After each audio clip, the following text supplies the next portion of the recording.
comfortable. Standing is ridiculous. Come on now. Be comfortable. Come on up. Come on up. You guys, come on up. There's seats over here. Seriously. There's no fear.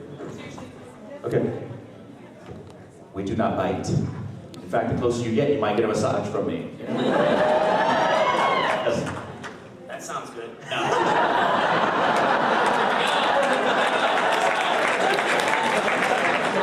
right. Cool. Well, it's very great to meet you, Garrett. Yes, and sir. I wanted to ask you about timeless. I know that you kind of got a chance to be Harry Kim, sort of all grown up, and it was. Did you wish you could have done more of that? Or just tell me about Timeless, like what it was like in that episode, or anything you got. Timeless was great, just because it did give me that opportunity to play Kim as he was, and then Kim in the future, to really add some color to that character. Because I'll tell you, the beginning of the show, when we all got cast in our character, we had a lunch with Rick Berman, the executive producer, and Rick said, "Congratulations on being cast on Star Trek Voyager. You guys are the best of all the actors that auditioned for this. And I would like to tell all of you that are human characters, I need you to underplay your roles. I need you to underplay them, because this is the only way to make the aliens look real." And I sat there going, what? Underplay? And so what they wanted was, they wanted a little bit stiffer, more military-like, and almost more two-dimensional, you know? So there's some people that'll watch the beginning of Voyager, and they'll say, oh, those guys suck as actors. But in reality, they didn't give us a chance to expound upon, our acting ability. Like, let's say an actor has a range from A to Z of different ways he can play something.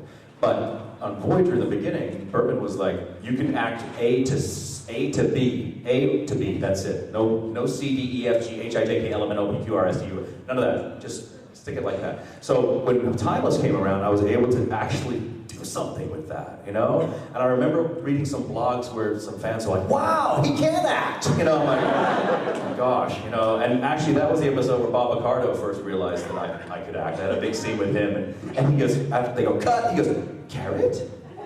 I don't know what to say. That was fantastic. I went, thanks, Bob. I've been your castmate for 5 years now, but it's okay, So Timeless was great because I could stretch my wings a little bit. Yeah. Hello.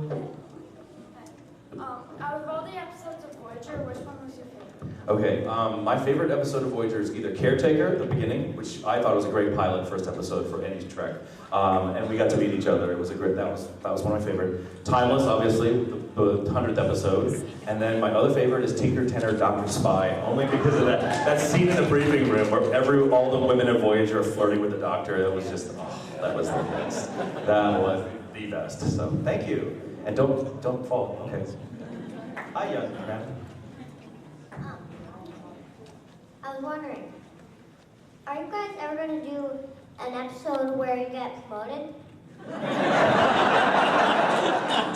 It's so funny. I actually, when you came up, the only thing that came into my mind was, I have underwear older than you. That's what I was thinking.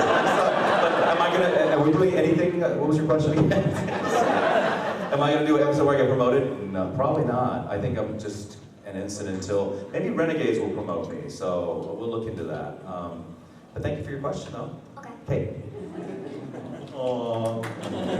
But it's great whenever I have 20-something-year-old fans that walk up to the signing table. They're like, I was 4 when Voyager started. Like, don't tell me that again. Hi, it's a pleasure to meet you. Something that I've asked pretty much anybody who I've met at any con is, how does watching a show versus working on a show color your perception of it when you watch it? So, to put that in perspective, right, we as fans, when we see the show, we see it after it's been edited and produced and the special effects are in.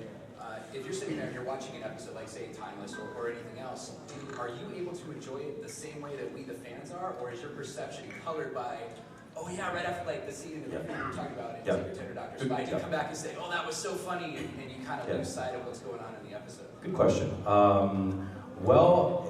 It takes more than one viewing for me. Okay, to start out, to preface this, I've always been a science fiction, but from the age of 9 on, I was a science fiction fan. At 9 years old, or 8 years old, I saw 1977, the original Star Wars. I saw that, and that hooked me to sci-fi forever. It was like, but when I watch either a TV show or a film that's science fiction, the first time I watch it with a critical eye.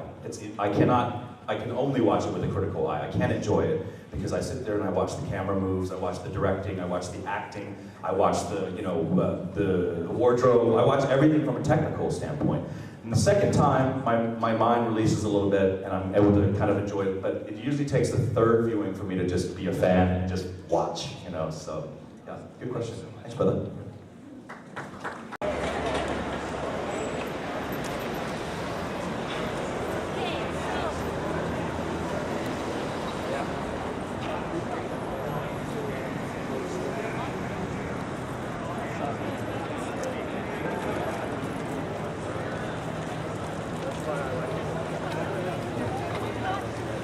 It's a weird.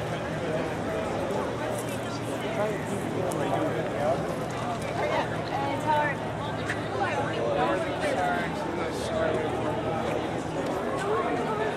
Yeah,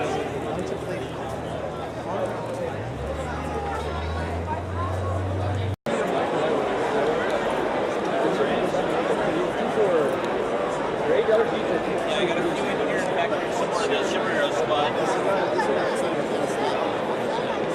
You're not the person who was following me.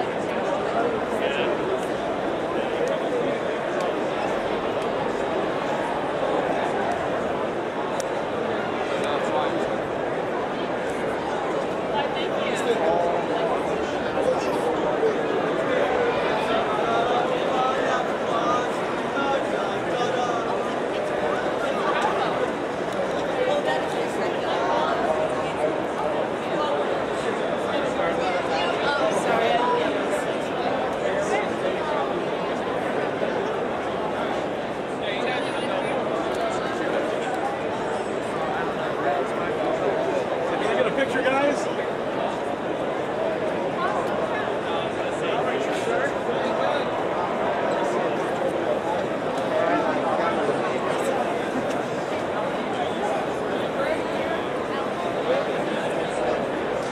All right. 1, 2, 3. Hey, Gemini, this is Alan.